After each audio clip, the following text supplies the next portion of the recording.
ada beberapa orang yang menjalankan intermittent fasting dengan durasi puasa yang lebih dari 23 jam. Oh, ekstrim nih ceritanya ya? Jadi bisa 2 hari, bisa 3 hari, bisa seterusnya. Bahkan ada yang 5 hari, ada yang seminggu.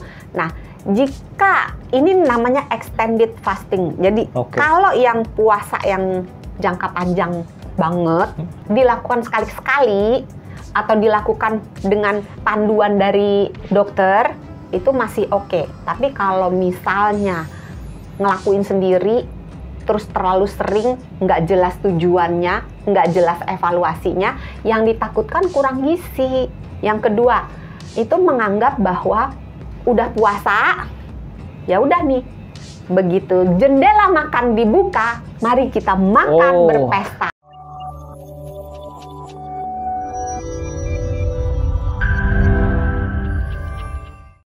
Dokter, kalau kita intermittent fasting sebenarnya boleh nggak sih atau justru dianjurkan minum minuman yang berkalori? Ya kalau minum minuman berkalorinya dilakukan di pas jendela makan ya boleh. Boleh. Tapi kalau di jendela puasa nggak boleh. Oh, nggak boleh. Kenapa? Tapi sebenarnya tergantung juga sih. Karena intermittent fasting itu ada pembagiannya lagi 2 lagi nih. Kalau tadi kan dry sama wet gitu kan. Terus ada yang yang di bawah 1 hari, ada yang lebih dari 1 hari. Iya. Nah sekarang ada lagi pembagian 2 juga. Apa lagi? Dirty intermittent fasting dengan clean atau true intermittent fasting. Nah kalau yang true atau clean intermittent fasting itu ketika jendela berpuasa itu benar-benar tidak boleh mengkonsumsi apapun baik makanan maupun minuman yang mengandung kalori, atau sebenarnya kalau di bawah 5 kalori dianggap tidak berkalori gitu. Karena teh atau kopi sebenarnya ada kalorinya tapi sangat kecil sehingga bisa diabaikan. Nah, kalau yang true atau clean nggak boleh minum sama sekali, kecuali sangat rendah sehingga bisa diabaikan. Jadi contohnya nih minuman yang boleh ya, air putih. Tapi air putih itu bukan susu ya, air bening lebih tepat. Ini yang non kalori ya? Yang non kalori. Air.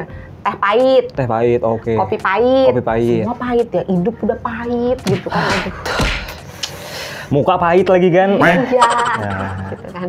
Jadi kalau nggak mau jahe yang pahit ya? Jahe pedes, nggak pahit. Emang ada yang pahit. Kemarin saya ke warkop, Dok, ditawarin jahenya mau manis mau pahit. Ada pahit.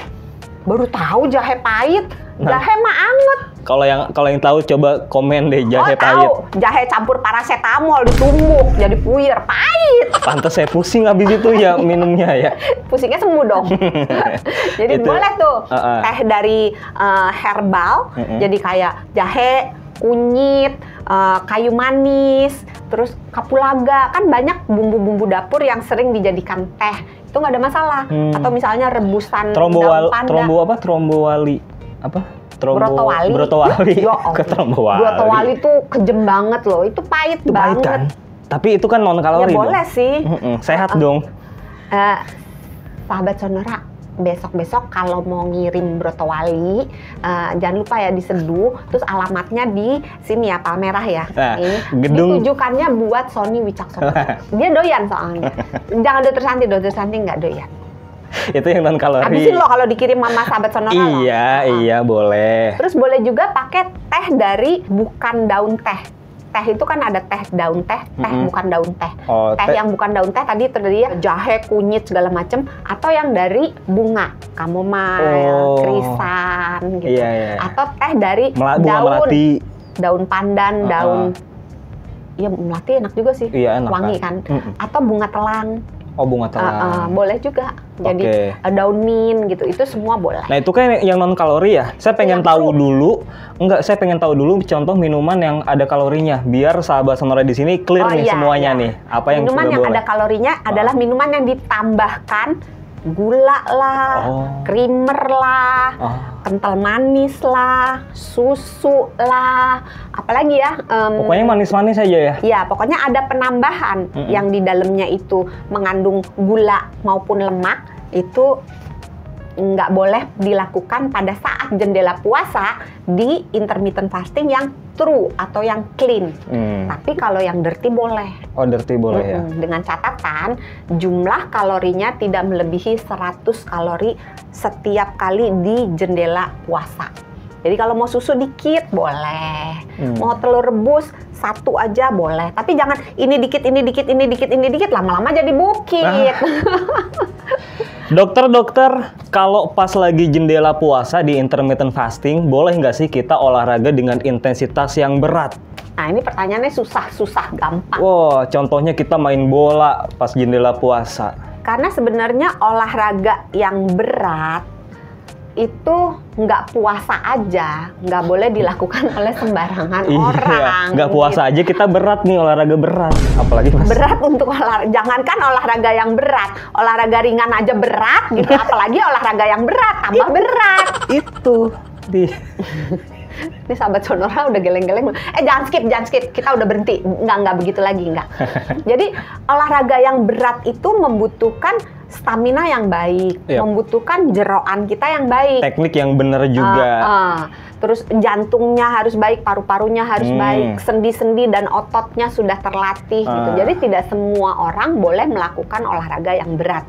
Tapi kalau misalnya orang tersebut sudah terbiasa, sudah punya kemampuan untuk melakukan olahraga yang berat, maka ketika intermittent fasting di jendela berpuasa boleh melakukan yang berat, asalkan puasanya jangan yang panjang. Kan ada puasa yang tadi di bawah 24 jam. 12 contohnya ya. Kalau yang panjang banget di atas 1 hari tidak disarankan, karena nanti bisa menyebabkan gangguan-gangguan kesehatan, termasuk massa ototnya akan menurun kalau dia tidak dibarengi dengan asupan protein yang cukup gitu. Oke, kesimpulannya jadi adalah boleh olahraga berat waktu jendela puasa, asalkan yang pertama udah kebiasa tiap hari olahraga gitu ya.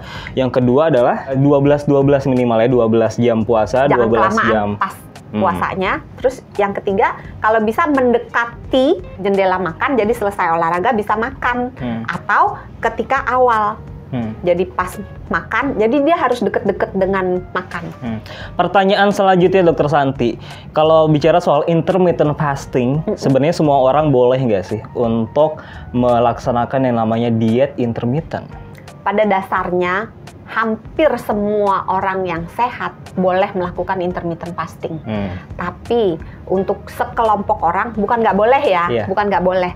Diharapkan konsultasi dulu ke dokter. Anak yang kecil di bawah 18 atau manula di atas 60 atau orang-orang yang punya gangguan nutrisi, jadi misalnya dia memang ada anemia atau memang dia ada kekurangan protein dan sebagainya, atau orang-orang yang mempunyai penyakit kayak diabetes atau penyakit di saluran pencernaan, misalnya GERD, sakit MAH yang parah gitu.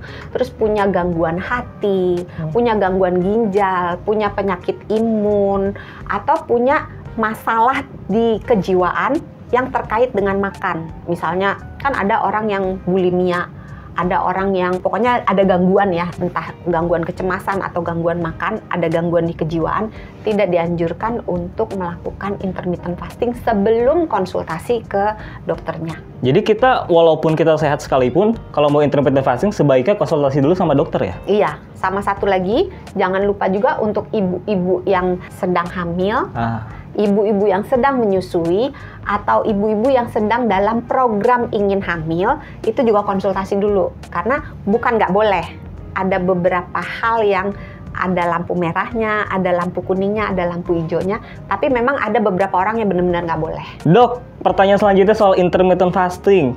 Ada tuh tipe orang yang dia nggak bisa tidur kalau masih lapar. Bawaannya harus makan dulu. Oh dokter tuh, pertanyaannya ini jangan-jangan dokter sendiri yang bikin ya. Itu gimana tuh kalau dia mau intermittent fasting, tapi dia masalahnya nggak bisa tidur kalau belum makan. Kan masalahnya kalau udah jendela puasa, kan kita nggak boleh makan sama sekali kan kalau intermittent. Tapi kan intermittent fasting itu pertama, kan nggak melarang nggak makan. Makan maksudnya pas makan malam boleh makan, gitu. Tapi jangan malam-malam makannya. Nah kalau gitu standarnya itu atau yang direkomendasikannya makan malam itu paling telat jam berapa? Sebenarnya agak susah ya. Kalau mau mengikuti panduan yang benar-benar bagus bagi kesehatan, kasih jarak antara 2-3 jam dengan jam tidur. Oh, jam tidur saya jam 3 pagi, berarti paling malam jam 1 susahnya pagi. Kayak gini, karena banyak makhluk-makhluk yang berbeda jam tidur terkait dengan mungkin pekerjaan atau sedang melakukan tugas kuliah, ya, atau emang nge-scroll semua yang lagi pada kuliah, emang kalian tuh top banget atau deh. Emang nge-scroll TikTok aja sampai subuh. Itu nggak banget deh, jangan. Itu begini banget, jangan. Nah, bagaimana dengan makhluk-makhluk nokturnal itu, Dok? Untuk yang kayak begitu, kalau tetap mau ya diubah jam puasanya. Diubah jam puasanya. Misalkan nih ya, mirip kayak puasa di bulan Ramadan. Itu kan mulai berpuasanya ketika matahari terbit. Ya, sekitar jam 5 lah ya. Iya, berarti kan dia bisa makan malam. Makan malam misalkan taruhlah jam 10 gitu. Terserah. Bisa ya. Pokoknya subuh buka puasa. Mulai subuh udah puasa, ntar sampai malam lagi. Jadi tinggal diganti jam berpuasanya ke jam siang hari atau diubah jamnya, jadi jam dia terakhir makan itu start puasa. Misalnya kalau tetap mau malam puasa, katakan tidurnya jam 3, berarti makan terakhirnya itu jam 12 malam. Maka kalau mau yang minimal 12 jam, makan malam terakhir jam 12 malam, nanti buka puasanya jam 12 siang. Oh, I see. Ya kan, masih tidur kan? Masih. Jadi begitu buka mata, udah jam 2. Berarti udah 14 jam. Itu tuh sahabat Sonora, cara-cara kiat-kiat kalau mau intermittent fasting. Semoga bermanfaat, semoga jadi kurus. Buat yang pengen kurus, yang tujuannya mau ngirit, semoga bisa lebih irit lagi. Kalau gitu, itu dia Kamu Sehat untuk edisi kali ini. Kalau emang bermanfaat, jangan lupa di-share videonya, like juga jangan lupa, subscribe channelnya, dan komen juga ya sahabat Sonora. Kita ketemu lagi di episode selanjutnya, dan jangan lupa Dokter Santi. Sehat itu mudah, sehat itu murah. Dah.